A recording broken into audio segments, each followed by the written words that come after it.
నిర్వహించుతున్నటువంటి అనేకమైనటువంటి సుదినాలు తండ్రి మేము సద్వినియోగం చేసుకుని ఆ యొక్క రోజులను తండ్రి మీ గ్రంథములో రాయబడి ఉన్నాయని మేము గ్రహించి నిష్ప్రయోజనంగా కాకుండా ప్రయోజనకరముగా రోజులను మేము ఉపయోగించుకునే జ్ఞానం మాకు దయచేయండి.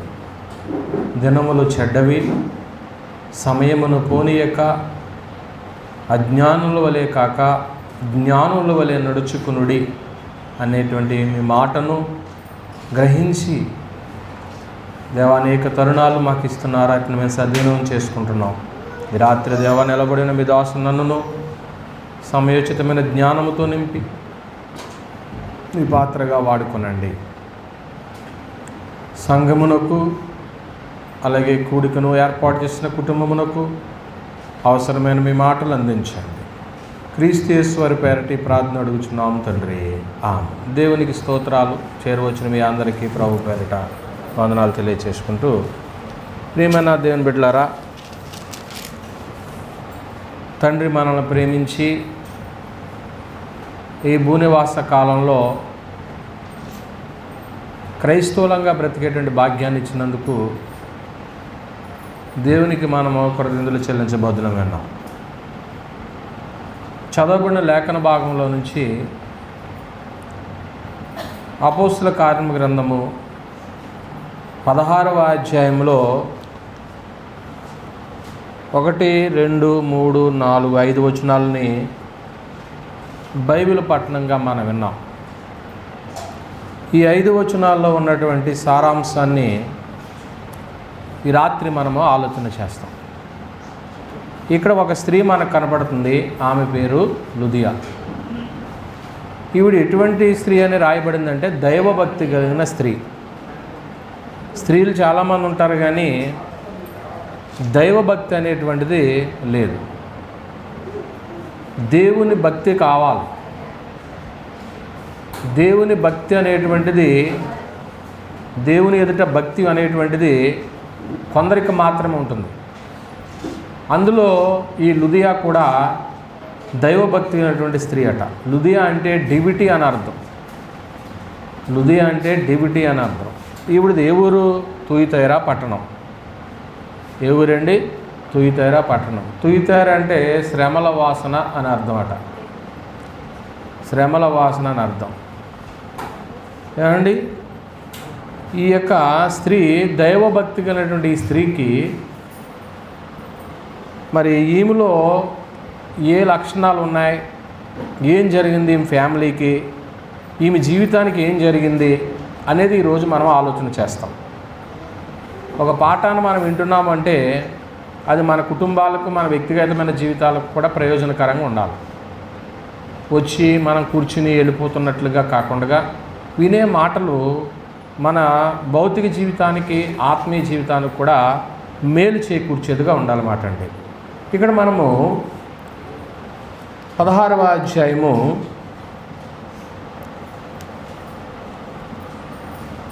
13వ వచనంలో, విశ్రాంతి దినమున గవిని దాటి నదీ తీరమున ప్రార్థన జరుగుననుకుని అక్కడికి వచ్చి కూర్చుండి కూడు వచ్చిన స్త్రీలతో మాట్లాడుచుంటిమి. పౌలు గారు 3 సువార్త ప్రయాణాలు చేశాడు. పౌలు గారు 3 సువార్త ప్రయాణాలు, ఫస్ట్ మిషనరీ జర్నీ అంటాం, second machinery journey, third machinery journey. ఈ 3 సువార్త ప్రయాణాలు కూడా చాలా కఠినమైనటువంటివే. దాదాపుగా మొదటి సువార్త ప్రయాణంలో 16 ప్రాంతాలు తిరిగాడు ఆయన. 16 ప్రాంతాలు తిరిగాడు. ఏమండి,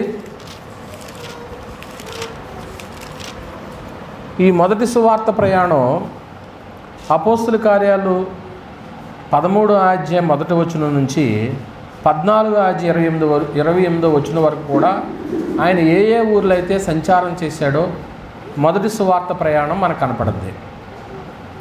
రెండో సువార్త ప్రయాణము అపోస్తుల కార్యాలు 15వ అధ్యాయం 40వ వచనం నుండి 18వ అధ్యాయం 22వ వచనం వరకు రెండో సువార్త ప్రయాణం.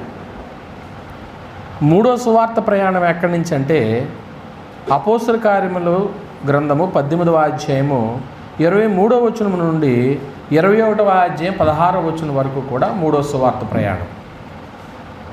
తర్వాత ఆయన రోముకు మరి బందీగా కొనుపోబడతాడు. అంటే ఇప్పుడు ఎన్నో సువార్త ప్రయాణంలో ఈ ఊరిని దర్శించాడు. ఇప్పుడు చెప్పిన దాన్ని బట్టి ఎవరైనా రాసుకున్నారా? మొదటి సువార్త ప్రయాణం ఏ అధ్యాయం నుంచి ఏ అధ్యాయం దాకా అన్నాను? 13వ అధ్యాయం మొదటి నుంచి 14వ అధ్యాయం 28 వరకు. రెండో సువార్త ప్రయాణము 15వ అధ్యాయము 40వ వచనం నుండి 18వ అధ్యాయము 22వ వచనం వరకు. అంటే ఇప్పుడు పౌలు గారు ఎన్నో సువార్త ప్రయాణంలో ఈ ఊరు వచ్చాడు, రెండో సువార్త ప్రయాణంలో. కాబట్టి మేము త్రోయాను విడిచి వాడ ఎక్కి తిన్నగా సముద్రకేకును మరునాడు నెయ్యిపోలికిని 16వ అధ్యాయము 11వ వచనంలో మాట్లాడుతున్నాడు. ఈ రెండో సువార్త ప్రయాణంలో దాదాపుగా 21 ప్రాంతాలు సంచారం చేశాడు ఆయన. 21 ప్రాంతాలు. ఇప్పుడు ప్రయాణ సౌకర్యము ఇప్పుడు ఉన్నాయి. ఆ రోజుల్లో ప్రయాణ సౌకర్యాలు లేవు. ఏదో నదీ తీరాన్నంటే వాడ మీద ఏం చేసేవారు? పడవల మీద, వాడల మీద ప్రయాణం చేసేవారు అన్నమాట అండి. ప్రయాణ సౌకర్యం లేనటువంటి రోజుల్లో ఆయన సువార్త ప్రకటన చేస్తూ ఉన్నాడు. ఇప్పుడు ఈ రెండో సువార్త ప్రయాణంలో ఈ ఫిలిప్పీ పట్టణానికి ఆయన వచ్చాడు. ఈ పట్టణంలో ఒక ఆయన ఊహించినటువంటి కార్యం జరిగింది. అక్కడ సందర్భాలు ఈరోజు మనం ఆలోచన చేస్తూ ఉంటున్నాం. మొట్టమొదటిగా మనం ఏం ఆలోచన చేయాలంటే, ఆ ప్రాంతంలో ఒక ప్రార్థన జరుగుతుంది. అదేనా? ఆ ప్రాంతంలో ఏం జరుగుతుందండి? ప్రార్థన జరుగుతుంది. మొదటి శతాబ్దంలో కదండి ఇది. మొదటి శతాబ్దంలో చాటునో ఎక్కడో చోట ఏం చేసేవారు? దేవుడికి ప్రార్థన. ఇప్పటికీ కూడా చాటును ప్రార్థన చేసుకునే కుటుంబాలు లేవా? ఉన్నాయి. ఇంట్లో వాళ్ళందరూ ఒకవేళ క్రైస్తవులు అనుకోండి, ఏ ఇబ్బంది ఉండదు. కొందరు క్రైస్తవులు అయ్యి కొందరు క్రైస్తవులు కానివారు అనుకోండి, పాపం ఏదో తెల్లవారుజామునో లేకున్నట్లు ఏదో టైంలో అందరూ విశ్రాంతి తీసుకునే సమయంలో గ్రంథం దగ్గర పెట్టుకుని వాళ్ళు మాటలు చదువుకుని ప్రార్థన చేసుకుంటూ ఉంటారు. తక్కువ, రేరు. ఎందుకంటే ఇప్పుడు అందరూ చాలామంది కూడా పోనీలే నీ భక్తి ఏదో చేసుకుంటున్నావు, నీ దేవుడు నిన్ను కాపాడాలి అని అనుకునే స్థితికి వచ్చేస్తారు అందరూ కూడా. ఇబ్బంది పెట్టి అంత మనుషులు ఎక్కడా మనకు కనపడట్లేదు, కానీ మనం ఎరిగినటువంటి పరిస్థితులను బట్టి ఇంకా అక్కడక్కడ కొన్ని అటువంటి పరిస్థితులు ఉంటే కనుక వారందరూ కూడా మార్పు చెందాలని మనం ప్రార్థించవలసిన వారం విన్నాం. అక్కడ ప్రార్థన జరుగుతుంది. కూడి వచ్చినటువంటి స్త్రీలలో ఆమె కూడా ఉంది. ఆమె పేరు ఏం పేరు? లుదియా. అంటే ఇక్కడ మొట్టమొదటి మనం ఏం ఆలోచన చేయాలంటే, ఈవిడికి ఏ సుగుణం ఉందంటే, ఏ మంచి సుగుణం కనపడుతుందంటే, ఈవిడిలో ఎక్కడ ప్రార్థన జరిగితే అక్కడ ప్రార్థనలో ఉంటుందన్నమాట ఈవిడి. అంతేనా? ప్రార్థన ఎక్కడ జరిగితే అక్కడ ఈవిడ ఉంటుంది. ఎవరు ఈవిడ పేరు? లుదియా. ఏమండి? ప్రేయర్ చేసుకుంటారన్నమాట. వెళ్దాం, ఎక్కువసేపు ప్రేయర్ చేసుకుని వద్దాం. ఇప్పుడు ఈ రోజుల్లో ఉన్నట్టు ఆ రోజుల్లో మందిరాలు ఉన్నాయా? లేవు. సముద్ర తీరాన్ని ఏం చేసుకునేవారు? ప్రార్థన. ఏమండి? తర్వాత యూదులకి ధర్మశాస్త్రంలో సునగోగులు ఉండేవి, సమాజ మందిరాలు ఉండేవి. అదైనా తక్కువ, 100 మంది ఉంటే సమాజ మందిరం ఉంటుంది. కానీ ఈ ప్రాంతాల్లో సమాజ మందిరాలు లేవు. కనుక పౌలు గారు కూడా కొన్ని చోట్ల సమాజ మందిరాలకు వెళ్ళి ప్రకటన చేసేవాడు. అయితే అక్కడ ప్రార్థన జరుగుతుంది. ప్రేయర్ చేసుకుందాం అనుకుంది. చాలామందికి ప్రేయర్ చేసుకుండాలని ఆలోచన ఉంటుంది. చర్చికి వెళ్ళి ఏం చేయాలా? ప్రేయర్ చేసుకోవాలి. ఇండివిజువల్గా ప్రేయర్ చేసుకుంటాం వేరు, సంఘంతో కలిసి ప్రేయర్ చేసుకుంటాం వేరు, ప్రార్థన చేసుకుంటాం వేరు. ప్రేయర్ అంటేనే దాన్ని ఏమంటారంటే పర్సనల్గా మనము రిక్వెస్ట్ చేసుకుంటాం. పర్సనల్గా అక్కడికి వెళ్ళి ప్రార్థనలో నీ పర్సనల్లోగా కొన్ని అక్కర్లు ఉంటాయి. అవి మనుషులకు చెప్పుకోలేము, చెప్పుకున్నా కానీ తీరవు. మనుషులు తీర్చలేని కూడా ఎవరు తీర్చగలరు? దేవుడే తీర్చి. దేవుడికి అసాధ్యమైనది ఏముందండి? దేవునికి సమస్తము సాధ్యమే కదా. మరి అటువంటి సాధ్యమైన దేవునికి రిక్వెస్ట్గా వెళ్ళి మనం ప్రార్థన చేసుకోవాలన్నమాట అండి. ఈ ప్రార్థనలో ప్యూరిటీ ఆఫ్ హార్ట్ అన్నాడు. అంటే మన హృదయం ఎలా ఉండాలా? పరిశుద్ధతగా ఉండాలి. హృదయం పరిశుద్ధతగా ఉండి దేవుణ్ణి ఏం చేయాలా? ప్రార్థన చేయాలి. చూడండి ఒకసారి కీర్తనల గ్రంథము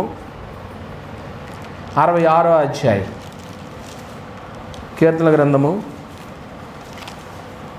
66వ అధ్యాయము 18వ వచనంలో, నా హృదయములో నేను పాపమును లక్ష్యము చేసిన ప్రభు నా మనవి వినకపో. నిశ్చయముగా దేవుడు నా మనవి అంగీకరించి ఉన్నాడు.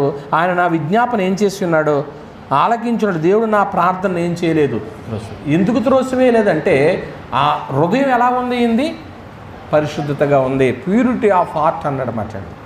పరిశుద్ధమైన హృదయం కావాలి. రెండోది బిలీవింగ్ అన్నాడు. దేవుని మీద ఏముండాలో తెలుసండి? విశ్వాసం ఉండాలి. దేవుని మీద దేవుడు ఇస్తాడో అని ఏముండాలండి? విశ్వాసం ఉండాలండి. మత్తయి సువార్త 21వ అధ్యాయము, మత్తయి సువార్త 21వ అధ్యాయము 22వ వచనంలో, మీరు ప్రార్థన చేయనప్పుడు వేటిని అడుగుదురు అవి దొరికినవని నమ్మిన ఎడల మీరు వాటిని అన్నిటినీ ప్రార్థన చేస్తాం. కానీ కొన్నిసార్లు జరుగుతుందా జరగదా అపనమ్మకం కూడా ఉంటుంది. నువ్వు ప్యూరిటీగా హృదయం పరిశుద్ధతగా పెట్టుకుని ప్రార్థన చేసినప్పుడట దేవుడు తప్పకుండా ఆ ప్రార్థనకు జవాబిచ్చి నువ్వు అడిగింది పొందుకుంటావు అన్నాడు. మూడోది ఇన్ క్రైస్ట్ నేమ్ అన్నాడు. అంటే క్రీస్తు పేరట అడగాలి. మనం ప్రార్థన చేసుకుని ఆమె అనకూడదు. అంతా చేసిన తర్వాత ఎవరి పేరట చేయాలండి? క్రీస్తు పేరట. యోహాను సువార్త 14వ అధ్యాయము, యోహాను సువార్త 14వ అధ్యాయము 13వ వచనం, మీరు నా నామమున దేని అడుగుదురో తండ్రి కుమారుని మహిమపరచబడుటకే దాన్ని చేయండి. క్రీస్తు పేరట అడగాల ప్రార్థన. యేసు నామమున ఆమెన్ అంటాం కదా, అలా. నాలుగోది అకార్డింగ్ టు గాడ్స్ విల్ అన్నాడు. అంటే దేవుని చిత్త ప్రకారంగా అడగాల. నీకు ఇష్టమైనట్టు అడిగితే జరగదు.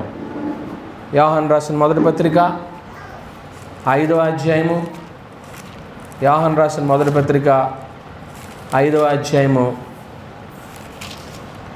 14వ వచనాన్ని మనం చూసినప్పుడు, ఆయన బట్టి మనకు కలిగిన ధైర్యం ఏదనగా ఆయన చిత్తానుసారంగా మనం ఏది అడిగినను ఆయన మన మనవి ఆలకి. ఆయన చిత్తానుసారం according to the God's will.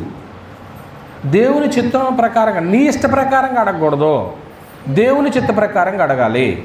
కనుక ఇప్పుడు ఈ లుదియా దైవభక్తి కలిగినటువంటి స్త్రీ ప్రార్థనలో ఉండే సుగుణం ఉంది. ఎక్కడికన్నా ప్రార్థన జరుగుతుందనేటప్పటికి ఆవిడ ముందు అటెండ్ అయిపోద్దన్నమాట. ఆవిడ ప్రార్థనకి వెళ్ళేటువంటి మంచి లక్షణం ఆవిడలో కనపడుతుందన్నమాట. కనుక కూడి వచ్చిన స్త్రీలలో ఆమె కూడా ఉందంటే ప్రార్థనలో ఉండే మనసు మొట్టమొదటి. రెండోది మనం ఇక్కడ మరొకటి ఏం ఆలోచన చేయాలంటే, అపోస్తల కార్యం గ్రంథం 16వ అధ్యాయము 13వ వచనం మళ్ళీ చదువుతున్నాను. విశ్రాంతి దినమున గవిని దాటి నదీ తీరమున ప్రార్థన జరుగుననుకుని అక్కడికి వచ్చి కూర్చుండి కూడి వచ్చిన స్త్రీలతో ఏం చేస్తున్నావు? మాట్లాడు. ఇక్కడ ప్రార్థన చేసుకుంటానికి ఎక్కడ కూడుకున్నారో, ప్రార్థన చేసుకుంటానికి ఎక్కడ కూడుకున్నారని ఉంది ఏమండి? నదీ తీరమున. నదీ తీరం అంటే సముద్రం ఒడ్డున, రైట్, సముద్రం ఒడ్డున. ఇక్కడ మనకి ఏమర్థమవుతుంది? ఈవిడికి ఉన్నటువంటి మంచి లక్షణం ఏంటంటే, ఈ స్త్రీకి ఉన్న మంచి లక్షణం ఏంటంటే, స్త్రీలు మీరు అందరూ ఎక్కువ మంది ఉన్నారు, సంగతులు మనం గ్రహిద్దాం. ఈవిడికి ఉన్నటువంటి మంచి లక్షణం ఏంటంటే, నదీ తీరాన ప్రార్థన జరుగుతుంది. ప్రార్థన చేసుకుంటానికి, ఆరాధన చేసుకుంటానికి అనుకూలత కోరని మనిషి. అంటే అన్నీ బాగుంటేనే నేను ఆ చర్చికి వెళ్తాను, అక్కడ వసతులు లేవు, అక్కడికి వెళ్ళినా కానీ నాకు ఏ విధమైనటువంటి మేలు జరగదో, అన్ని వసతులు ఉండాలి. ఇప్పుడు చర్చికి వెళ్ళాలంటే అన్ని వసతులు ఉండాలా? ఒక్కసారి అన్ని వసతులతో వచ్చేస్తాయా? ఇప్పుడంటే చర్చ్ బిల్డింగ్లు ఉంటున్నాయి, ప్రేయర్ షెడ్లు ఉంటున్నాయి. మరి ఆ రోజు ఇవేమీ లేవుగా. లేకపోయినా కానీ వీడికి ఏ లక్షణం ఉందండి? ఆరాధించడానికి అనుకూలత కోరుకోలేదు. ఎటువంటి పరిస్థితుల్లో అక్కడ ఆరాధన జరుగుతున్నా నేను వెళ్ళి అక్కడ కూర్చోవాలి. ఏమండి, ఉదాహరణకి ఇప్పుడు మీరు కూర్చుంటానికి కింద మ్యాట్ ఉందా? ఒకవేళ ఈ మ్యాట్ తీసేశారనుకోండి, కూర్చోగలరా? ఒకవేళ మీరు కుర్చీలో కూర్చున్నారు, కుర్చీలు తీసేశారనుకోండి, కింద కూర్చోగలరా? ఒక్కొక్కసారి పరిస్థితులు అనుకూలించవు, లేకపోతే పరిస్థితులు ఉండవు. అటువంటి పరిస్థితుల్లో ఏం చేయాలి? నాకు అన్నీ కూడా ఫెసిలిటీస్ బాగుంటేనే ఉంటాను అనుకోవచ్చా? ఏంటి ఇప్పుడంటే ప్రతి ఇంట్లో నేను వస్తువులు ఉంటున్నాయండి, ఒకప్పుడు నేను వసతులు ఉన్నాయా? కనీసం ఇప్పుడు కొత్తగా వచ్చి కోడలకి నీళ్లు మోసి కూడా అవసరం ఉందా? నీళ్ళు ఎక్కడికి వచ్చేస్తున్నాయి ఏంటి? ఎంత మేలైందండి వీళ్ళకి. మరి మీ కాలంలో ఏం చేశారు చెప్పండి? మోసారా? ఇప్పుడు వీళ్ళ నీళ్ళు మోయమానండి. ఏమైంది మరి? వసతులు వచ్చినాయి కదా. మరి ఆ రోజుల్లో వసతులు లేనటువంటి అనుకూలించిన పరిస్థితుల్లో కూడా కుటుంబాల్లో జీవించారు కదండి, కుటుంబాలను కట్టుకున్నారు కదండి. ఒకవేళ అటువంటి పరిస్థితులు వస్తే ఏంటంటున్నాను, ఆరాధించడానికి అనుకూలత లేదండి. ఇప్పుడు 10 రోజులు మందిరం కొంచెం మనం ఇబ్బంది పడ్డాం, ఆరాధించడానికి అనుకూలత లేని పరిస్థితులు ఆరాధన మానేశారా చేశారా? రైట్. ఇదిగో ఈవిడికున్న మంచి లక్షణం మనకు కూడా ఉన్నట్టే. పాపం పిల్లలు ఎంత బాధపడేవారు. ఓ పక్క నుంచి మళ్ళీ టెంట్లు వేసేవారు ఏమండి, ఓ ప్రక్క నుంచి ఇవన్నీ కూడా సిద్ధం చేసేవారు, చైర్స్. మళ్ళీ ఆరాధన అయిన తర్వాత వీటన్నిటినీ కూడా మళ్ళీ వాళ్ళని సర్దడం, ఎంత ఇబ్బంది పడేవారు. కొందరికి ఏమనిపిస్తుంది అంటే అంత అనుకూలంగా ఉండాలి, చర్చి దగ్గర పార్కింగ్ ఉండాలి ఏమండి, చర్చి దగ్గర పెద్ద ఆకారం కనపడాలి, గంట కనపడాలి, సిలువు కనపడాలి. అది పొరపాటండి. ఒక అటువంటి పరిస్థితులు అనుకుంటే ఈ స్త్రీ అలా చేసేది కాదు, బైబిల్ పుట్టల్లోకి ఎక్కేది కాదు. ఆరాధించడానికి కూడా ఆవిడ ఏం కోరుకోలేదండి, నాకు అన్ని వస్తువులు కావాలని కోరుకోలేదండి.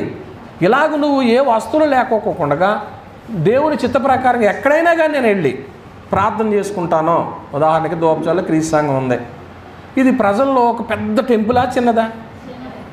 చూసిన వాళ్ళకి ఎలా కనపడుతుంది ఇది?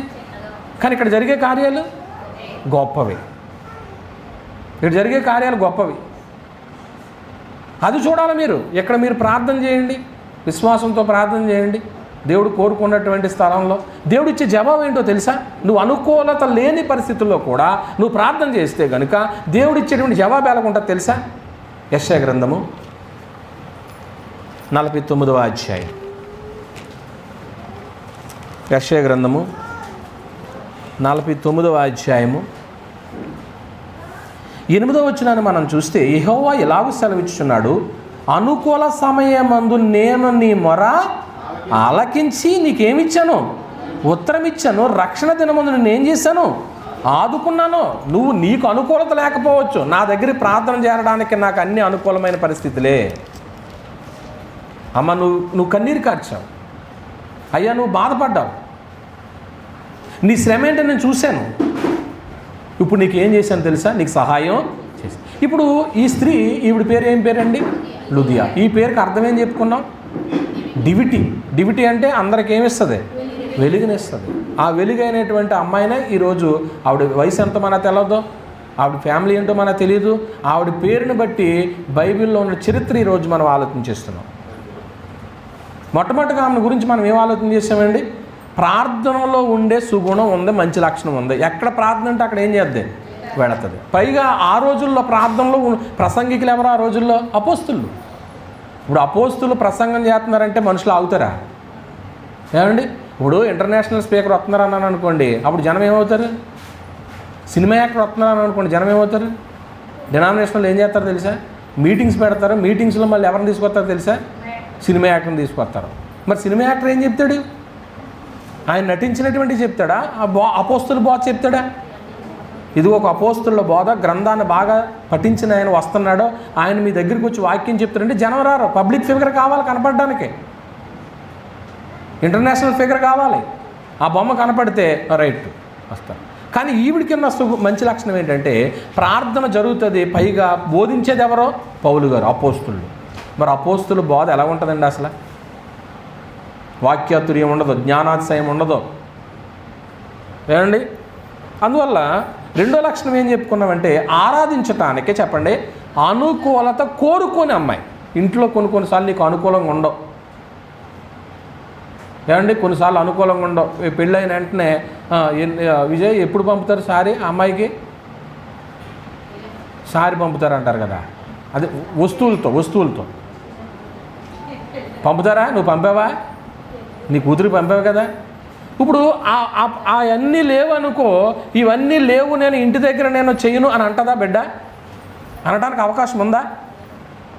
వస్తాయి, సమయం వచ్చినప్పుడు వస్తాయి. కొన్నిసార్లు అనుకూలత లేని పరిస్థితుల్లో కూడా నువ్వేం చేయాలి తెలుసా? నీ కుటుంబాన్ని కాపాడుకోవాలి, నీ కుటుంబాన్ని చక్కదిద్దుకోవాలి. అసలు కుటుంబ వ్యవస్థ గురించి మీరు కొన్ని పాఠాలు వింటున్నారు. ఎలా ఉంటున్నాయి? కుటుంబ వ్యవస్థ గురించి పాఠాలు వింటున్నారా? భార్య ఎలా ఉండాలి, భర్త ఎలా ఉండకూడదో అవి కూడా చెప్తున్నాం. అత్త ఎలా ఉండాలో చెప్తున్నాం, కోడలు ఎలా ఉండాలో చెప్తున్నాం, భర్తను ఎలా చూసుకోవాలో భార్య చెప్తున్నాం. ఎన్ని సంగతులన్నీ మీరు వింటున్నారు. ఈరోజు ఒక ఫ్యామిలీ గురించి మనం ఆలోచన చేస్తున్నాం. అనుకూలత లేని పరిస్థితుల్లో కూడా నువ్వు దేవునికి కన్నీరు కార్చి, ఎవరన్నా మొరనరండి, ఏంటి నా పరిస్థితి ఇలాగైపోయింది, నా బతుకు అనుకుని ఒకవేళ ఇంట్లో బాధపడుతున్నావా, దేవుడు నీ మొర ఆలకిస్తాడండి. మూడో సంగతి ఏంటంటే 16వ అధ్యాయం 14వ వచనంలో అపోస్తుల కార్యముల గ్రంథంలో దైవభక్తి గల స్త్రీ ఈవిడి. ఎవరండి? దైవభక్తి ఉంది ఈవిళ్ళలో. 16వ అధ్యాయము.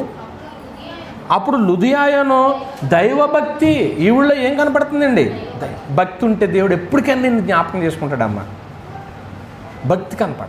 ఒకళ్ళు చూడండి భక్తి ఎంత చక్కగా చేస్తారండి. భక్తి కనపడాలండి.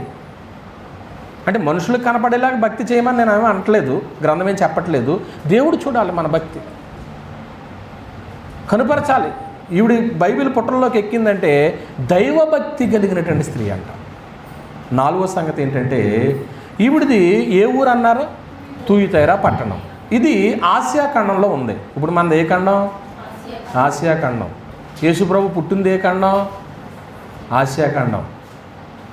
చాలామంది ఏమనుకుంటారంటే యేసుప్రభు తెల్లోళ్ళ దేవుడు అనుకుంటారు. యేసుప్రభు తెల్లోళ్ళ దేవుడు కాదు. అమెరికా ఆసియా ఖండంలో లేదు, మన ఆసియా ఖండంలోనే మన భారతదేశం ఉంది. ఆయన మధ్యస్థగా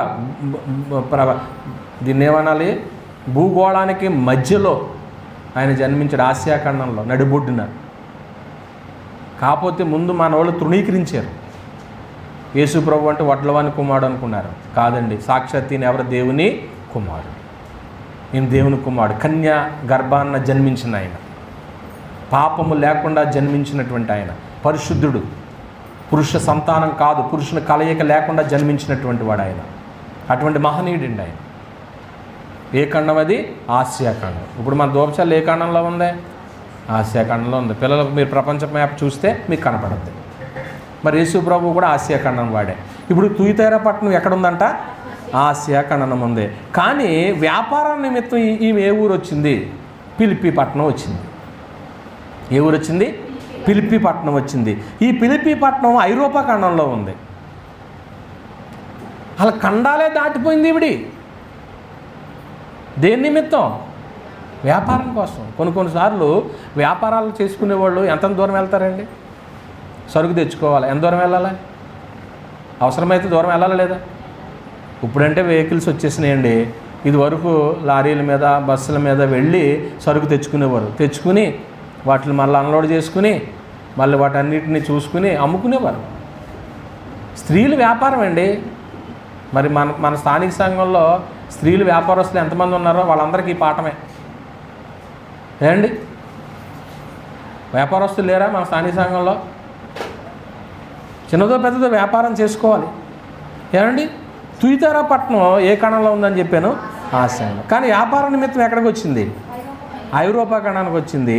అయితే ఇక్కడ ఈమె ప్రాంతాల ప్రాముఖ్యంగా కనపడుతున్నప్పటికీ ఎక్కడికి వెళ్ళినా, ఏ ఊరు వెళ్ళినా ఏం మానలేదు, ఆరాధన మానలేదు, అది ప్రార్థన మానలేదు. ఈవిడికి ఉన్నటువంటి మంచి లక్షణం. ఎక్కడ ఉన్నదో ప్రార్థన జరుగుతుందని ఎత్తుక్కుంటుంది. మనసు ఉంటే ఏముందంటారు? ఒక్కొక్కరికి ఎక్కడ ఊరు వెళ్ళాను కదా, ఇవాళకి బద్దకి చేద్దాం అనుకుంటారు. ఇంక ఇవాళకి చర్చికి వెళ్ళలేనులే అనుకుంటారు. ఇవాళ ఆరాధనకి వెళ్ళలేనులే అంటారు. మ్యాక్సిమం మీకు ఏం చెప్తానంటే, నేను ఎక్కడికి మీరు ప్రయాణం వెళ్ళినా శనివారం సాయంత్రానికల్లా రావడానికి ప్రయత్నం చేయండి అంటాను. ఆదివారం ఏం చేసుకోవాలా? ఆరాధన చేసుకోవాలి. ఇప్పుడు ఇవాళ సహవాస కూడుకుంది, ఇవాళ మీటింగ్కి మీరందరూ ప్రిపరేషన్ అయ్యారా లేదా? మెసేజ్ చూసి ప్రిపరేషన్ అయ్యారా? ఆదివారం అనౌన్స్మెంట్ నుంచి ప్రిపరేషన్ అయ్యారా? ప్రార్థన చేశారా? మీటింగ్ కోసం ప్రార్థన చేసిన వాళ్ళు చేతులు ఎత్తాను ఎంతమంది చేశారు? మంచి పదార్థాలు మనకు పెట్టాలని చేశారా? మీటింగ్ బాగా జరగాలని చేశారా? మీటింగ్ పెట్టే కుటుంబం కోసం ప్రార్థన చేశారా? రైట్. నేను మీటింగ్ పెట్టే కుటుంబాన్ని దేవుడు బలపరచాలని ప్రార్థన చేశాను. వ్యాపారం చేసుకుంటుంది ఈవిడి. వ్యాపారం ఏ ప్రాంతానికి వెళ్ళినా కానీ ప్రార్థించడం మట్టుకు ఏం చేయలేదండి. ఒక్కొక్కరికి మానలేరండి. కొన్ని అలవాట్లు ఉంటాయి, మానరు. మంచి అలవాట్లు ఉంటే మానుకున్న పర్లేదు, చెడ్డ అలవాట్లు ఉంటే ఏం చేయాలి? మానుకోవాలి. అది మానుకోలేదు అనుకోండి, దేవుడు దాన్ని పరిగణలో తీసుకుంటాడు.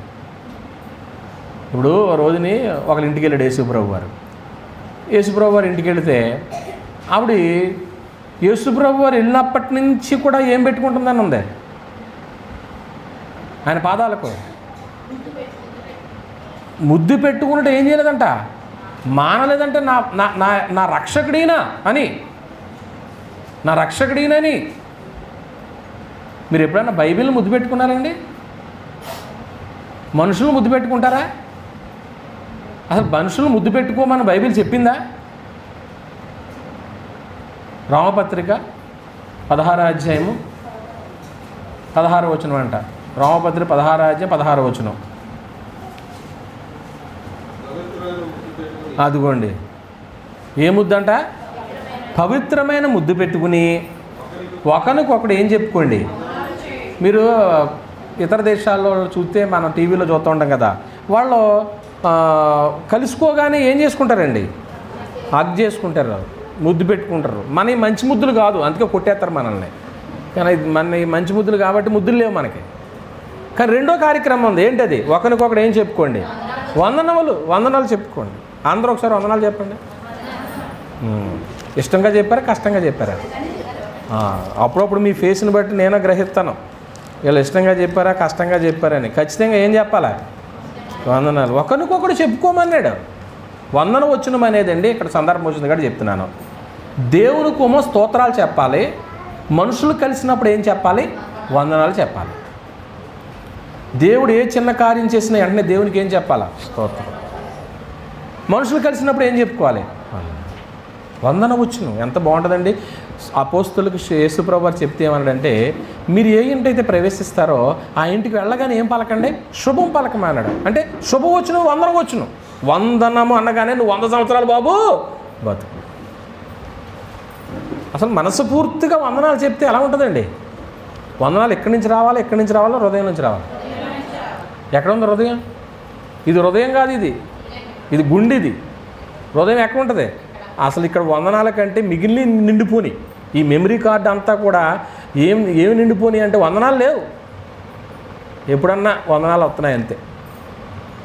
హృదయం నిండిన దాన్ని బట్టి నోరు మాట్లాడుతుంటారు. వందనాలు చెప్పుకోమన్నాడు.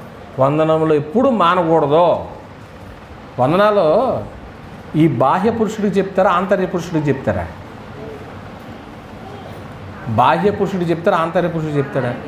బాహ్య పురుషుడు అంటే నీకు ఇష్టం ఉండదు. ఒక్కొక్కసారి మనుషుల మీద ఏముండదండి, ప్రేమ ఉండదు.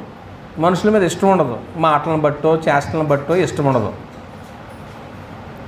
ఈవిడికి వందనాలు ఎందుకు చెప్పాలా, ఈయనకి వందనాలు ఎందుకు చెప్పాలా అనుకుంటారు. ఉదాహరణకి కొత్త జంటని అడుగుదాం, ఏమండి ఈరోజు వందనాలు చెప్పుకున్నారు, వీళ్ళు సిగ్గుపడుతున్నారు, ఇంకా చెప్పుకోవట్లేదు అనుకుంటా. రేపు ఆదివారం స్టార్ట్ చేయండి. ఒకరికొకరు ఏం చెప్పుకోవాలా? వందనాలు చెప్పుకోవాలి. పవిత్రమైన ముద్దు కూడా పెట్టుకోవచ్చు. పవిత్రమైన ముద్దు గ్రంథమే చెప్పింది, నేను చెప్పట్లేదు. పవిత్రమైన ముద్దు పెట్టుకుని ఒకరికొకరు ఏం చెప్పుకోండి. ఈయన నా భర్తే కదా, 24 గంటల ఎదుటే ఉంటున్నాడు కదా, ఇతనికి వందనాలు ఎందుకు చెప్పాలని అనుకోకూడదు ఆవిడ. అసలు నిజంగా భర్త అంటే ఏంటి నీకు? శిరస్సు. ఇప్పుడు ఈ శిరస్సు లేకపోతే ఈ మొండానికి విలువ ఉందా? మరి ఈ శిరస్సును తీసేసామనుకోండి, ఈ మొండం ఎవరిదే తెలియదు కదా. అందుకనే ఏమంటారండి, పతియే. అబ్బా నిజంగా మీ యజమానులు కనపడగానే నా దేవుడు వచ్చాడండి అని దండం పెడతాం. భర్త ఇంట్లోకి రాగానే ఏం చేస్తారండి? ఒక్కొక్క స్త్రీ అయితే వచ్చాడండి బాబు దుర్మార్గుడా. అసలు ఆ మాట నీ నోట రాకూడదు. ఇక్కడ ఇంకో మాట చెప్తాను, మరి నా స్వార్థంతో నేను చెప్పేది కాదు, గ్రంథం చెప్తుంది. ఒకవేళ నన్ను తప్పుగా అపార్థం చేసుకోవద్దు మీరు. గ్రంథం చెప్పే మాట చెప్తాను. పురుషుని కొరకు స్త్రీ కానీ, స్త్రీ కొరకు పురుషుడు కాదు. ఇది ఎప్పుడు నీ మైండ్లో నుంచి సువర్ణాక్షరాలతో రాసుకో. నువ్వెప్పుడు తగ్గే ఉండాలి. అలాగా నిన్ను ఎప్పుడు దేవుడు తగ్గించలేదు కదా, నీ యజమాని నిన్ను ఎప్పుడు తగ్గించలేదు కదా, నిన్ను అన్నిటిలోనూ కూడా హైయెస్ట్గా చూస్తున్నాడు కదా. వాళ్ళు ఎవరో చెప్పారు, ఇంటికి దీపం ఇల్లాలు. వాళ్ళు చెప్పడం ఏంటి, బైబిల్ చెప్పలేదా? జ్ఞానవంతురాలు తన ఇల్లు కట్టును అన్నాడు. నువ్వు జ్ఞానం కలిగిన స్త్రీ అయితే నీ అందమైనటువంటి భర్తనే, నీ అందమైనటువంటి పిల్లల్ని, అందమైనటువంటి అత్తగారిని, అందమైనటువంటి మాంగారిని, అందమైన ఇంటిని చూసుకుని నువ్వు కట్టుకుంటావు. కట్టుకుంటామంటే ఏదో ఇంటికులతో కడతాం కాదు. నీ కుటుంబాన్ని నువ్వు చక్కగా దాన్ని ఏమనాలి అంటే సంరక్షించుకుంటావు. దుష్టులు లోపలికి రాకోకుండా, అపవాది లోనకు రాకోకుండా. తలంపుల చుట్టూ కంచేయమన్నాడు. పెళ్ళైనటప్పుడు ఏం చెప్తాడంటే మలాకీ గ్రంథంలో, మీ మనస్సులకు విశ్వాసఘాతకులు కాకున్నట్లు మీ మనస్సులను కాచుకునుడి. అబ్బా, వండర్ఫుల్ అండి బైబిల్. మీ మనస్సులను కాచుకోండి. ఎక్కడ చెడిపోతాం తెలుసండి, ముందు ఇక్కడ మొదలవుద్దండి ఆలోచన. ఈ ఆలోచన వచ్చినప్పుడు ఏమవుతుందో తెలుసండి, ఆటోమేటిక్గా క్రియ అయిపోద్దండి. ఆటోమేటిక్ క్రియ అయిపోద్దండి. ఒకసారి ఆ మాట చదువుతారా? మీ మనస్సును కాచుకోండి అనే మాట చూడండి.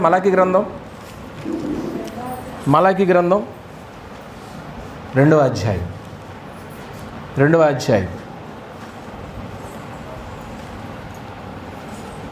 ఏమండి 16 లాస్ట్లో 16వ వచనము చివరి మాటలు చదువుతున్నాను. కాబట్టి అబ్బా, కుంతు పై చదువునానా, సైన్యములకు అన్నకాండి చదువు. సైన్యములకు అధిపతియగు యెహోవా సెలవిచ్చుచున్నాడు, కాబట్టి మీ మనస్సులను కాచుకునుడి, విశ్వాసఘాతకులు కాకునుడి. స్త్రీ పురుషుని కంటే విశ్వాసఘాతంగా మారిపోతుందంట కొన్నిసార్లు.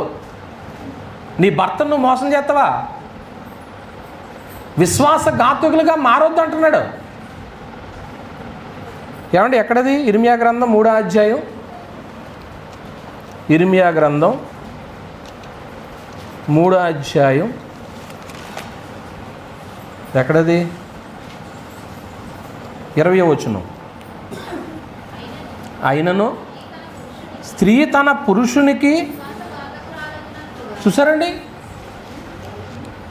విశ్వాసంతో ఉండండి. ఇప్పుడు మీరు మలాకీ గ్రంథంలో చదివిన విషయము భార్యాభర్తల గురించి అవునా కాదా చెప్పండి నాకు. మార్కర్లు ఎంతమంది దగ్గర ఉన్నాయి? మార్కర్లు ఉన్నాయా లేదా? ఈ మార్కర్లు అంటే ఇలా మార్కర్ చూపించాలా? ఏది మార్కర్లు? నేను చెప్తాను, అక్కడ చూడండి. 14వ వచనం, యవన కాలమందు నువ్వు పెండ్లి చేసుకున్న అనే మాట అండర్లైన్ చేయండి. యవన కాలమందు నువ్వు పెండ్లి చేసుకుని అన్యాయం విసర్జించిన నీ భార్య పక్షం యెహోవా సాక్షి, అది నీకు తోటిదే అనేది మార్కర్ చేయండి. నిబంధనకు పాత్రురాలు కదా, నీ పెండ్లి భార్య కదని మార్కర్ చేయండి, హైలైట్ చేయండి. ఇప్పుడు మీ మనస్సులను కాచుకునుడి అనేది హైలైట్ చేయండి. అందువల్ల ప్రియమైన దేవుని వారలారా, నీ కుటుంబాలను కట్టుకోవాలి. అందమైన కుటుంబం నీది. ఇప్పుడు లుదియా కుటుంబము మంచి కుటుంబం. ఈవిడి ఎక్కడికి వెళ్ళినా కానీ ఈ ఊళ్ళో ఉన్నటువంటి మంచి గుణం ఏంటి చెప్పండి? ఏ ఖండానికి వెళ్ళినా, ఏ ఊరు వెళ్ళినా చెప్పండి, ప్రార్థన మాందో. మీ బంధువులు ఎక్కడికన్నా వచ్చారని, అదే దోపసాలు వచ్చారని, మీ ఇంటికి వచ్చారనుకోండి, కరెక్ట్గా ఆదివారం వచ్చారనుకో ఏం చేస్తారండి? అమ్మ భలే వచ్చారే, సరుకులన్నీ తెస్తాను, నేను వచ్చేటట్టు ఫలావ్ చేసి పెట్టండి మీరే అంటారా? వాళ్ళని కూడా చర్చిలో తీసుకొచ్చేస్తారా? నా మాట అర్థమవుతుంది మీకు?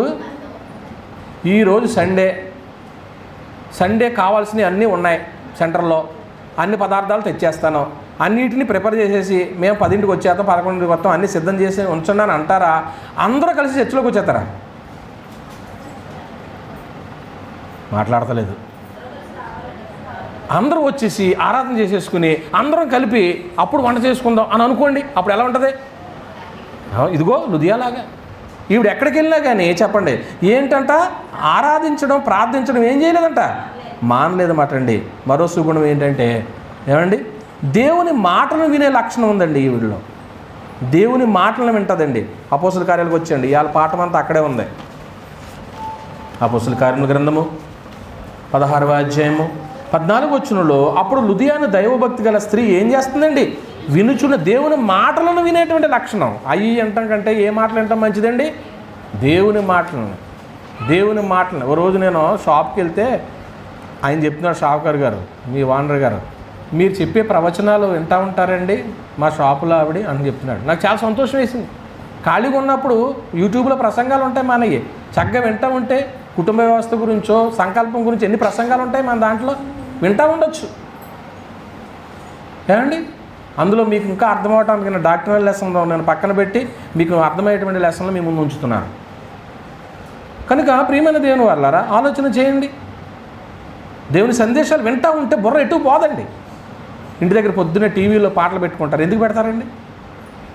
సెల్ ఫోన్లో పాటలు పెడతారు, ఎందుకు పెడతారండి? అలా ఇంటూ అంత చక్కగా మీరు పని చేసుకుంటూ ఉంటారు. పొద్దుటే దేవాలయాల మీద హైందవ సోదరులు ఏమి వేస్తారండి? దేవాలయాల మీద పొద్దుటే దాన్ని ఏదో అంటారు, సుప్రభాతమేనా, నాకు తెలియదు మరి అది. అలా తెల్లవారుజామున 5 గంటలకు అలా వింటుంటే వెంటనే వేకువజామున లేచి అబ్బో దేవాలయం మీద అదేంటి ఏ వినపడుతున్నాయి అని లేచి అవి వింటూ ఏం చేసుకుంటూ ఉంటారో, వాకలు తెలుసుకుంటారో, కళ్ళాపు వేసుకుంటారో, ముగ్గు వేసుకుంటారు, పని చేసుకుంటూ ఉంటారు. తెల్లవారక ముందే లేచి పని చేస్తారు. నిజంగా మీరు అంతకంటే ధన్యులండి. అసలు వెలుగు వచ్చేటప్పుడు కన్ను అయిపోతాయి. వెలుగు రాకముందే లేచి శుభ్రం చేసుకుని కళ్ళాపు వేసేసి ముగ్గు వేసేసి ఏమండి అన్ని సిద్ధం చేసేసి, అక్కడ సామెతల గ్రంథంలో చెప్తాడు చూడండి, తన ఇంటి వారికి ఏం సిద్ధం చేసేద్దంట, భోజనం సిద్ధం చేసేద్దా. యజమాని లేచేటప్పటికి బెడ్ కాఫీ ఇదిగోండి అంటదన్నమాట. ప్రశాంతి సాయి గారు లేవగానే ఏమంటది, నా యజమానుడా నీకు వందనాలు నాయన, ఇదిగో బెడ్ కాఫీ అని అనుకోండి. మరి నా యజమానుని పిలవలేదా ఆ రోజు శారమ్మ అబ్రాహ్మణ్ ఏమని పిలిచింది? నా యజమానుడు అందే. అసలు ఎంత గొప్ప మాట అండి. కనుక ప్రియమైన దేవుని వారలారా, దేవుని మాటలు వినేటువంటి మంచి లక్షణం ఉంది. మరొక మంచి గుణం ఏంటంటే, ప్రభు ఆమె హృదయాన్ని తెరిచాడంట. ప్రభు ఆమె హృదయాన్ని తెరిచాడు అంటే హృదయంలో ఎవరికి చోటిచ్చింది ఆవిడ? ప్రభువుకి చోటిచ్చింది. అమ్మా మంచి మాట. మన హృదయంలో ఎవరికి చోటు ఇవ్వాలండి? మనం ప్రభువుకి చోటు ఇవ్వాలండి, దేవునికి చోటు ఇవ్వాలండి. అందరికీ చోటు ఉంటుంది కానీ హృదయంలో ఎవరికి చోటు ఉండలేదు. ఏంటండి ఆ పాట బాగుంటుంది, బాలసుబ్రహ్మణ్యం గారు పాడేదేంటి? హృదయమే నీ ఆలయం క్రీస్తు. ఆయన ఇచ్చాడో లేదో మనకు తెలదనుకోండి, పాట మర్తకం పాడాడు. మనం ఒకసారి పాడదాం. హృదయం ఇచ్చిన వాళ్ళు పాడండి, హృదయంలో చోటు ఇచ్చిన వాళ్ళు పాడండి.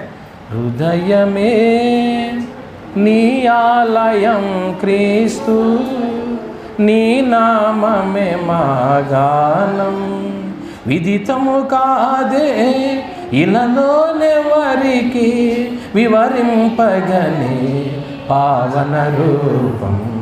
హృదయమే నీ ఆలయం క్రీస్తు, మనిషిగా బ్రతకాలని, మంచిని మనసులో పెంచాలని, మనిషిగా బ్రతకాలని, మంచిని మనసులో పెంచాలని, సిలువలో నీవే మరణించి మృత్యువునే నీవు ఎదిరించి గెలచిన దేవుడా నీవే, పాపుల రక్షకుడు నీవే. హృదయమే నీ ఆలయం క్రీస్తు. అమ్మ నీ హృదయంలో ఎవరికి చోటి? ఇల్లు చక్కగా కట్టుకుంటారు, ఇల్లంతా కట్టుకుని ఇంట్లో ఏదో ఒక మూల దేవుడి మందిరమనో చిన్నగా దేవుడి గదని కట్టరా? మాట్లాడతలేదు. ఎందుకు కడుతున్నారండి? ఆ ఇంట్లో ఎవరికి చోటు ఇచ్చారు? దేవుడు అనబడే వారికి చోటు ఇచ్చారు. ఇప్పుడు ఈ హృదయంలో ఎవరికి చోటు ఇవ్వాలా? దేవుని చోటు ఇవ్వాలి, దేవుని చోటు ఇవ్వాలి. ఏమండి నా హృదయంలో నువ్వు తప్ప ఎవరున్నావు అంటారు. ఎవరో నా హృదయంలో నువ్వు తప్ప ఎవరున్నావు అంటారు. ఎవరో భార్య అంటదా, భర్త అంటాడా? ఎవరు మాట్లాడేటండి? భార్య అంటదా, భర్త అంటదా? అసలు నీవు తప్ప అసలు మరొకరికి నా హృదయంలో చోటే లేదు. నిజంగా అలాగే బతికిందండి ఆ స్త్రీ. చక్కగా ఎన్ని రోజులు జీవించారో అది అయితే గ్రంథం మనకు చెప్పట్లేదు, కానీ చాలా సంతోషంగా బతికారు. 3వ వ్యక్తి ఎంటర్ అయ్యాడండి. ఎవడాడు? దుష్టుడు. ఏదేను తోట, అందమైన తోట అండి, అందమైన తోటలోకి ఎంటర్ అయ్యాడండి. అంతే అందమైన కుటుంబం కాస్త ఏమైందండి, దేవుని యొక్క ఆలోచన ఏమైపోయింది, తారుమారు అయిపోయింది. అక్కడి నుంచి మానవ జాతిని రక్షించటానికే ఈ లోకానికి ఎవరిని పంపించారో తెలుసా? ప్రభువైన యేసుక్రీస్తు రావడానికి అనేక గర్భాలను దాటుకుంటూ మెస్సియా రావాల్సి వచ్చిందండి. ఈవేళ పాపులంగా జీవిస్తున్న మనల్ని ఆ దుష్టుని యొక్క ఆలోచన చొప్పున నడిచిన మనం పాపులం అయిపోయాం. కాబట్టి పాపులను రక్షించుటకు యేసుక్రీస్తు లోకమునకు వచ్చిన వాక్యము నమ్మదగినది, పూర్ణాంగీకారమునకు యోగ్యమునై ఉన్నది. ఒకవేళ నువ్వు పాపుగా ఉన్నావా, ఏ విషయంలో అయినా దోషం చేసావా, క్రీస్తు నీ కోసం సిలువలో బలయ్యాడు. ప్రతి మనుషుని కొరకు మరణాన్ని రుచి చూశాడు ఆయన. అటువంటి క్రీస్తుకు ఈమెమిచ్చింది చెప్పండి? హృదయంలో చోటు ఇచ్చిందండి. మొత్తం అంతా ఇచ్చేమని అనలేదు, హృదయంలో కొంచెం చోటు చాలు. హృదయంలో కొంచెం చోటు అమ్మ, దేవుడు సంతోషించేస్తాడు. హృదయంలో కొంచెం చోటు. ఒకవేళ ఎవరైనా చోటు ఇవ్వని వారు ఉంటే యేసు కూడా ఒక చోటు ఇచ్చి చూడు, అసలు ఎలాగుంటుందో చూడమ్మ. ఒకసారి ఇచ్చి చూడు చోటు. ఆయనకు హృదయంలో చోటు. అబ్బా, నా కుమార్తె నాకు కొంచెం చోటు ఇచ్చింది, నన్ను చేర్చుకుందే, నిజంగా నిన్ను ఎంతో దేవుడు హెచ్చిస్తాడండి. దేవునికి కొంచెం చోటు ఇస్తే ఆయన అన్యాయస్తుడండి. దేవునికి నువ్వు కొంచెం ఇచ్చావనుకో ఆయన ఎంత ఇస్తాడు చెప్పండి? ఏమండి, దేవుడికి కొంచెం ఇచ్చావనుకో ఆయన ఎంత ఇస్తాడండి? నువ్వు కొంచెం హృదయం ఇస్తే చాలండి, ఆయన కొంచెం చోటు ఇస్తే చాలండి. దేవుడికి చిన్న గది ఎందుకు కడతారండి? నా ఇంటినంతటిని ఆయన ఏం చేయాలని? కాపాడాలని. దేవుడికి ఆ స్థానం ఇచ్చావు కాబట్టి దేవుడు ఇంకా నిన్ను ఆశీర్వదిస్తాడు. ఏమండి, అది మర్చిపోకండి ప్రియమైన దేవుని వారలారా. ఏమండి, హృదయంలో ఏమిచ్చిందండి ఆవిడ? ప్రభువుకు చోటిచ్చిందండి. యోహాను సువార్త 8వ అధ్యాయం, యోహాను సువార్త 8వ అధ్యాయము 37వ వచనాన్ని చదువుతాం. 8:37 అండి. మీరు అబ్రహాము సంతానమని నాకు తెలియను, అయినను.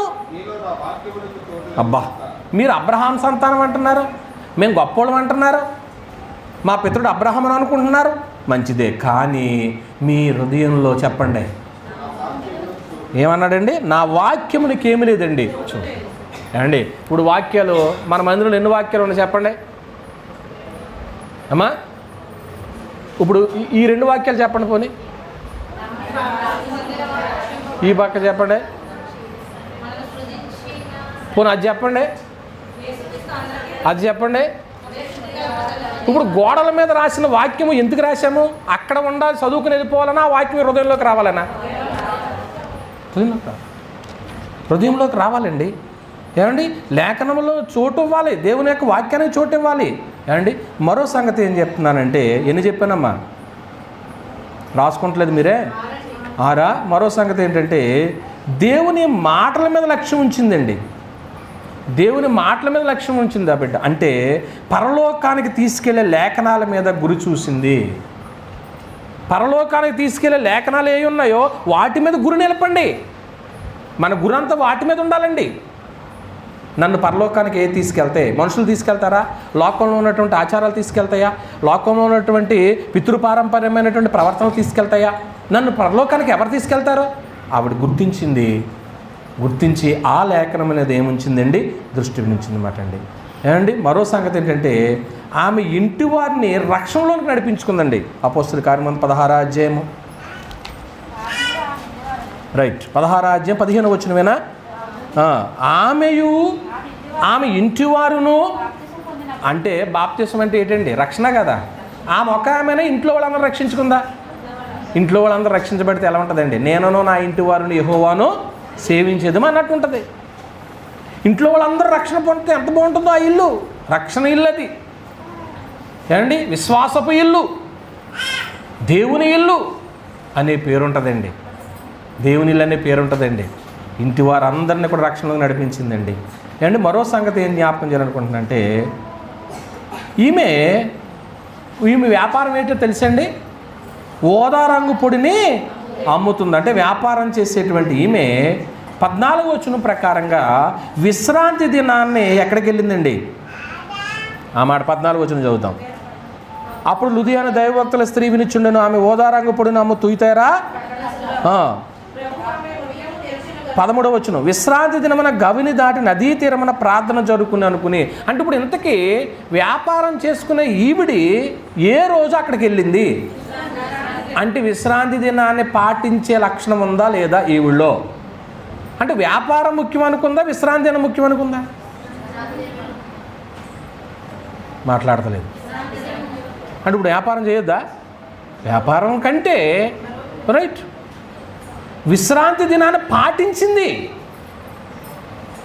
ఇప్పుడు విశ్రాంతి దినం అంటే ఏ రోజండి? శనివారం. శనివారం నాడు ఖచ్చితంగా అక్కడ ప్రార్థన జరుగుతుంది, అక్కడికి వెళ్ళింది. అంటే ఈవిడ దృష్టిలో ఏ రోజు పాటించింది? శనివారం పాటించింది. పౌలు వాక్యం విన్న తర్వాత ఆదివారానికి మారిపోయింది. ఇప్పుడు సెవెంత్ డే వాళ్ళు ఉంటారండి. సెవెంత్ డే వాళ్ళకి ఏంటంటే వాళ్ళకి కొన్ని సిద్ధాంతాలు ఉంటాయి. వాళ్ళు ఏమంటారంటే మోషే ధర్మశాస్త్రము కొట్టివేయబడింది, యెహోవా ధర్మశాస్త్రం నిలిచి ఉందంటారు. 2 ధర్మశాస్త్రాలు చూపిస్తారు వాళ్ళు. సెవెంత్ డే అంటే తెలుసా? సెవెంత్ డే అంటే తెలుసా? విన్నారా ఎప్పుడన్నా? శనివారము వాళ్ళు దేవుణ్ణి ఏం చేస్తారు? చర్చిలోకి వెళ్తారు. వాళ్ళు ఏమంటారంటే ధర్మశాస్త్రం కొట్టివేయబడింది మేము నమ్ముతాం, సిలువలైన మేకులతో కొట్టివేసాడని మేము నమ్ముతాం, కానీ ధర్మశాస్త్రంలో 2 ఉన్నాయి. ఒకటి యెహోవా ధర్మశాస్త్రము, రెండోది మోషే ధర్మశాస్త్రము అని వాళ్ళు చెప్తారు. కానీ కొట్టివేయబడింది మోషే ధర్మశాస్త్రం మాత్రమే కాదు, మోషే ధర్మశాస్త్రమైన యెహోవా ధర్మశాస్త్రమైన 2 ఒకటే అనే సిద్ధాంతాన్ని లేక అనే లేఖనాన్ని వాళ్ళు అపార్థం చేసుకున్నారు. యేసుప్రభు వచ్చిన తర్వాత ఎక్కడైనా కానీ శనివారం మళ్ళీ ఆరాధన జరిగిందా? జరగలేదండి. ఆదివారం ఆరాధన అండి. అయితే ఆ రోజుల్లో ఆవిడకి ఇంకా అప్పటికి తెలియదు కాబట్టి, బాప్తిసం పొందలేదు కాబట్టి ఏ రోజునే పాటించింది ఆవిడ అది గుర్తుపెట్టుకోండి. తర్వాత మార్పు చెందిన తర్వాత చర్చ వదులుతలేదండి. ఈవిడ మార్పు చెందిన తర్వాత ఆదివారం ఆరాధన మానతలేదండి అనే స్థాయికి మనం వెళ్ళగలిగినటువంటి వారంగా మనం ఉండాలి. ప్రియమైన దేవుని వారలారా, అంటే విశ్రాంతి దినాన్ని ఆచరించిందండి ఆవిడ.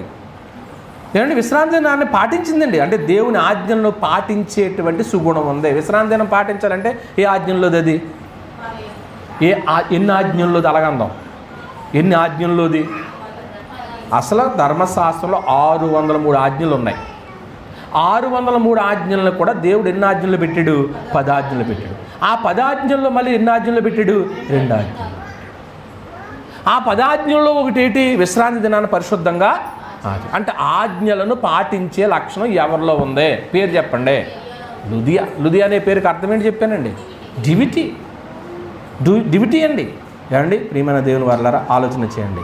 ఈవిడి 16:15 వచ్చిన ప్రకారంగా ప్రభువునందు విశ్వాసము కలిగిన స్త్రీ, ప్రభువునందు విశ్వాసము కలిగినటువంటి స్త్రీ మాట అండి.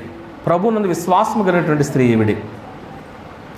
ఏమండి 16:15 వచ్చిన ప్రకారంగా చదువుతాం ఒకసారి. ఆమెయు ఆమె ఇంటివారును బాప్తిసం పొందినప్పుడు ఇంటి వారందరినీ బాప్తిసం పొందించిందంట. పొందినప్పుడు ఎంత చెప్పిందో పాప మా తల్లి, నేను ప్రభువునందు విశ్వాసం గలదనని మీరు ఎంచితే అదండి ఇంటికి ఆహ్వానం కోరింది. భక్తుల్ని ఎక్కడికి రమ్మందండి? మా ఇంటికి రండి అందండి. అపోస్తులు ఇంటికి రమ్మందండి. అంటే అపోస్తులు ఇంటికి వచ్చారనుకోండి ఏం చేస్తారండి? ఇప్పుడు సేవకుడు ఇంటికి వచ్చాడు అనుకోండి ఏం చేస్తారండి? కుటుంబ ప్రార్థన అండి. ఏమండి ఇంతగా ఆజ్యాయ ఇవాన్షికయా నా ప్రసంగం ఒకటి ఆల్దో ప్రసంగమా? ఓకే, ఈ ప్రసంగం వైపు దృష్టి పెట్టండి. పిల్లలు ఉన్నారు కదా, సంతోషం, మంచిది. ప్రియమైన దేవుని వారలారా, కుటుంబ ప్రార్థన కోరుకునేటువంటి స్వభావం ఎవరిలో ఉంది? ఇప్పుడు మీ ఇంటికి ఎవరైనా బంధువులు వచ్చారనుకోండి, వెంటనే మీ మనసులోకి ఏమవుతుందో తెలుసా? అయ్యారండి మా ఇంటికి ఎలా మేము చుట్టాలందరూ వచ్చామండి, బంధువులందరూ కలుసుకున్నామండి, ఒకసారి మా ఇంటికి వస్తారా? ఒక్క 10 నిమిషాలు మాకు ఏదైనా వాక్యం చెప్తారా అని ఎప్పుడైనా నాకు ఫోన్ చేశారా? ఎందుకు చేస్తారా? కుటుంబం అంతా కూడుకున్నప్పుడు ఎవరిని ఆహ్వానించింది? అపోస్తులను ఆహ్వానించిందండి. అంటే కుటుంబ ప్రార్థన కోరుకునేటువంటి మనసు ఆ ఊళ్ళో ఉందన్నమాట అండి. ఏమండి పౌలు శీలలు ఎక్కడికి వెళ్ళారండి? లుదియా ఇంటికి వెళ్ళారు. పౌలు శీలలు లుదియా ఇంటికి వెళ్ళారు అంటే 16:40 వచ్చిన ప్రకారంగా చదువమ్మా. అదిగోండి, ఎవరింటికి వెళ్ళారండి? లుదియా ఇంటికి వెళ్ళారంటే ఆమెలో ఉన్న విశ్వాసాన్ని గుర్తించారండి. అందరింటికి వెళ్ళలేదండి వాళ్ళు. మీకు ఇందాక ప్రారంభంలో చెప్పాను, ఎన్ని ఊర్లు తిరిగారని చెప్పాను రెండో సువార్త ప్రయాణంలో. 21 ఊర్లు తిరిగారు. మరి 21 ఊర్లలో నుంచి పక్కనే సముద్రకేక ఉంది, పిలిప్పు ఉంది, దెర్బే ఉంది, ఏమండి ఇంకా అనేకమైనటువంటి పట్టణాలు ఉన్నాయి అక్కడ. ఏండి మా పురుగియా, గలతియా, బితూనియా, ఈ ప్రాంతాల నేపోలి ఇవన్నీ ఉన్నాయి. మరి ఇవన్నీ ఉన్నప్పుడు ఎక్కడికి వెళ్ళకుండా నేరుగా ఎవరింటికి వచ్చారు? అబ్బా, ఆమెకు విశ్వాసం ఉందని గ్రహించారు. అపోస్తులు ఆమె ఇంటికి వెళ్ళారు చూడండి. కొందరి ఇంటికి వెళ్ళటానికి అపోస్తులకి మనసు లేదండి.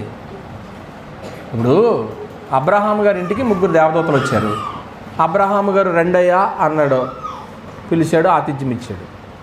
సేమ్ సిచ్యువేషన్ ఇంకొక ఆయన కూడా అడిగాడు. ఎవరో? లోతు గారు కూడా అడిగారు.